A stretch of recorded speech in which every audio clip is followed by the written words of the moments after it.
मुक्ति किसको बोलते हैं? श्रीमद् भागवत आदि महापुराणों में वर्णन हुई है कि मुक्ति बहुत प्रकार होते हैं। दुख से निवृत्ति के नाम ही मुक्ति है, लेकिन आत्मांतिकी दुख निवृत्ति को सर्वश्रेष्ठ मुक्ति माना गया है। अर्थात सदा सदा के लिए संसार और शरीर से छुटकारा पाना, अर्थात जन्म मृत्यु जरा व्याधि ये चार प्रकार के दुख से सदा सदा के लिए मुक्त हो जाना, भगवान के धाम में भगवान के चरणों में निवास करना। वह मुक्ति 5 प्रकार के है: सालोक्य, साष्टी, सामीप्य, सारूप्य और सायुज्य। सायुज्य मुक्ति अत्यंत भयंकर होता है, अत्यंत घृणनीय होते हैं, इसीलिए वैष्णव लोग उस सायुज्य मुक्ति को त्याग करते हैं। सायुज्य मुक्ति के अर्थ है भगवान के शरीर में समा जाना या उनके भगवान के ज्योति पुंज में वास करना, जिसमें कोई सेवा नहीं मिलते हैं, कोई शरीर नहीं मिलते हैं, सिर्फ आत्मा ही आत्मा भगवान के शरीर के अंदर या भगवान के ब्रह्म ज्योति उनका शरीर की जो ज्योति है उसमें निवास करना है।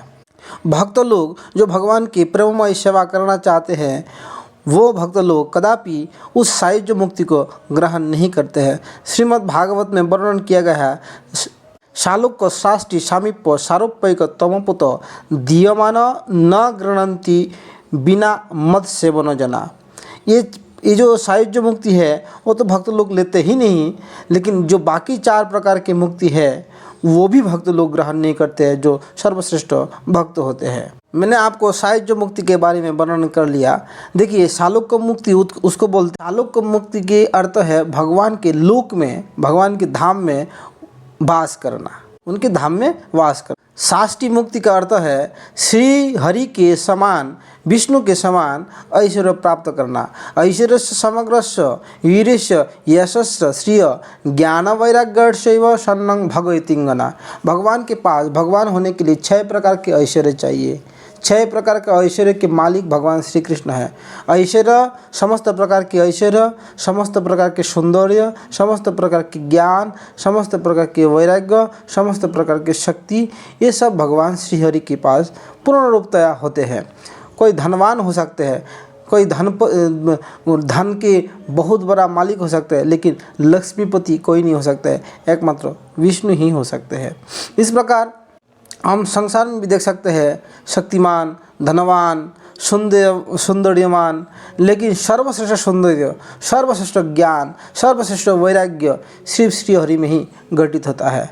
तो उन श्री हरि कृपा करके जो भक्तों को वो साष्टी अर्थात उन ऐश्वर्य प्रदान करते हैं, तो वो भी इसी उतना ही ऐश्वर्य प्राप्त करते हैं उनकी कृपा से। सामीप्य, सामीप्य मतलब भगवान के साथ साथ हमेशा रहना, भगवान के हमेशा पास में नज़दीक में रहने की जो कृपा है वो सामीप्य मुक्ति के द्वारा प्राप्त होते हैं। सारूप्य मुक्ति उसको बोलते हैं कि भगवान की जैसा ही सौंदर्य प्राप्त करना, अर्थात हुबहू श्री हरि विष्णु की जैसा ही रूप को प्राप्त करने के नाम ही सारूप्य मुक्ति।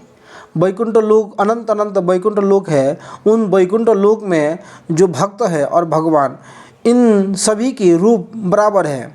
भगवान श्री हरि के पास विशेष रूप में तुलसी की माला और कौस्तुभ मणि होते हैं, और भगवान श्री हरि के वक्षस्थल में भृगुलता का चिन्ह अर्थात उनके भक्त के चरण का छाप होते हैं, जो कि बाकी भक्तों में नहीं होते हैं। तो यही भगवान की पहचान है, क्योंकि भगवान और भक्त देखने में वहाँ पे बराबर है, क्योंकि भगवान श्री हरि उन सभी वैष्णवों को, सभी भक्तों को आपने रूप प्रदान किया है।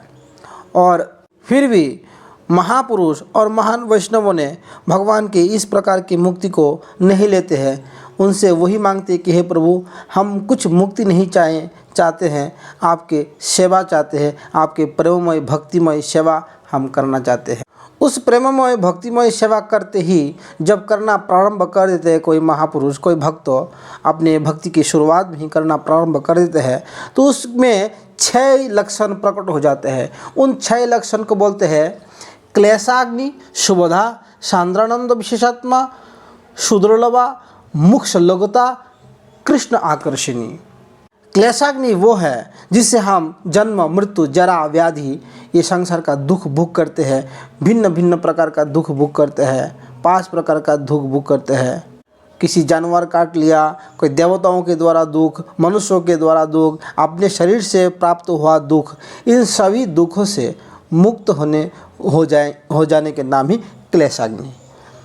अर्थात भक्ति की शुरुआत करते ही क्लेशाग्नि अर्थात समस्त प्रकार के क्लेश का निवारण हो जाते हैं, संपूर्ण रूप से मुक्त हो जाते क्लेश से। वो क्लेश क्यों आते हैं? वो क्लेश आने के कारण है पापमय कार्य करने से दुख आते हैं। और वो पाप क्यों उत्पन्न होते हैं? अविद्या अर्थात तामस अर्थात अज्ञान से पाप के उत्पन्न होते हैं। पाप के बाप अर्थात पाप के जो सृजक है वो अविद्या है। और अविद्या को नष्ट करने के लिए हमें विद्या माया का आश्रय लेना पड़ेगा, अर्थात भगवत भक्ति की आश्रय लेना पड़ेगा। और वो भगवत भक्ति भगवान श्री कृष्ण के अर्थात श्री हरि के भक्तों के ही बीज ही पाया जाते हैं। अर्थात हमें अगर कृष्ण भक्ति अर्थात श्री हरि के चरणों में भक्ति चाहिए तो भक्त संग अति आवश्यक है।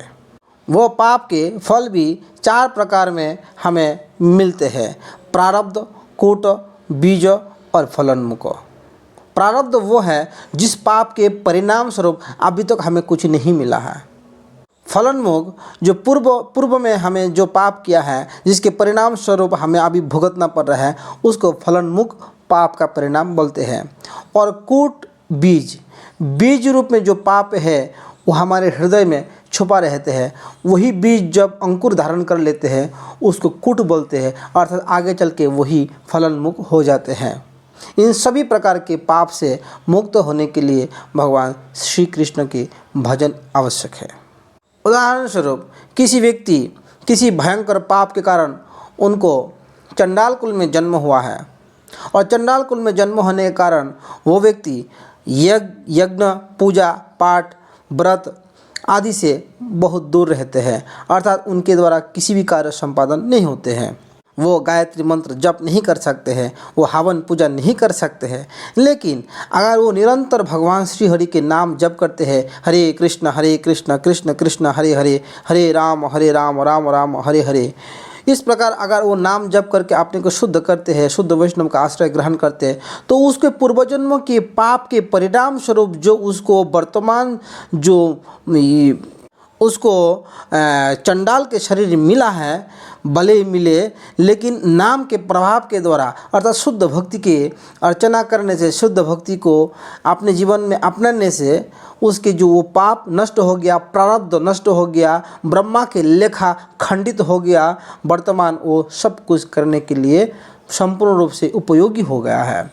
श्रीमद् भागवत के 7वें स्कंद में श्री प्रहलाद महाराज बोलते हैं, विप्राट दिशट गुण यथ अरविंद नाभः पादारविंद विमुखात् शपचम वरिष्ठम मन्ये तदर्पित मनः वचने हितार्थ प्राणाम पुनाति शकुलम नत भूरिमानः।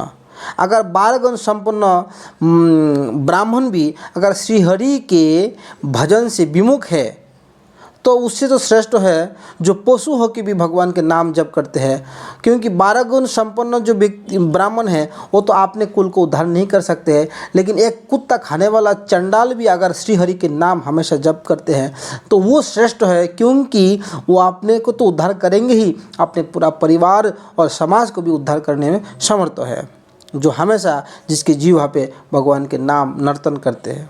इस प्रकार आपने प्रारब्ध कर्म के पाप के परिणाम स्वरूप जो आप पाप शरीर में चले गया और चंडाल के रूप में जन्म लिया, समाज आपको नीची जाति की समझ के आपका भत्सना करते हैं, आपके द्वारा पूजा पाठ नहीं कराते हैं, भगवान के भक्ति के माध्यम से आप सब कुछ करने में समर्थ हो जाएंगे। अर्थात विधि के विधान को भी आप लांघ सकता है।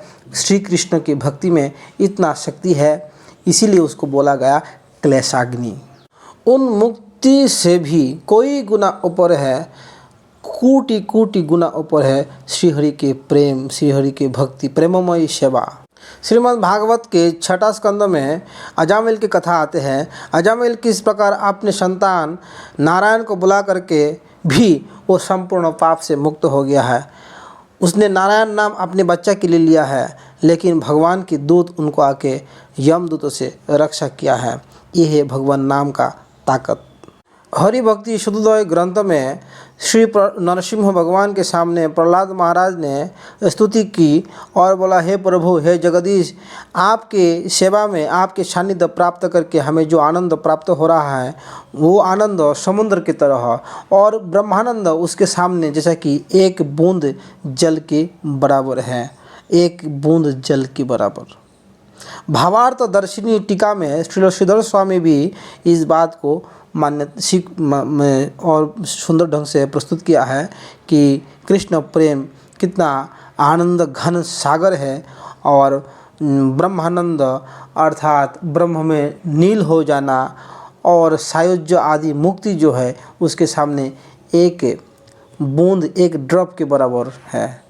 एक समुद्र जो है भगवान श्री कृष्ण की प्रेम, और उस समुद्र की एक बूंद जल जो है ब्रह्मानंद है। ब्रह्मानंद मतलब जो ब्रह्म में नील हो जाना या सायुज्य मुक्ति प्राप्त करना, सोम नाम जप करते हैं, ये सब भक्तों के लिए वहाँ ही उतना ही तक स्थान है। हरि भजन से ब्रह्मानंदी, सुखदेव गोस्वामी, नारद, ब्रह्मा जी सभी लोग आकर्षित हो गया। इन सभी भक्त शुरुआत में ब्रह्म की उपासना करते थे, लेकिन भगवान के नाम रूप गुण इतना शक्तिशाली है कि उन ब्रह्मानंदों को भी खींच लेता है।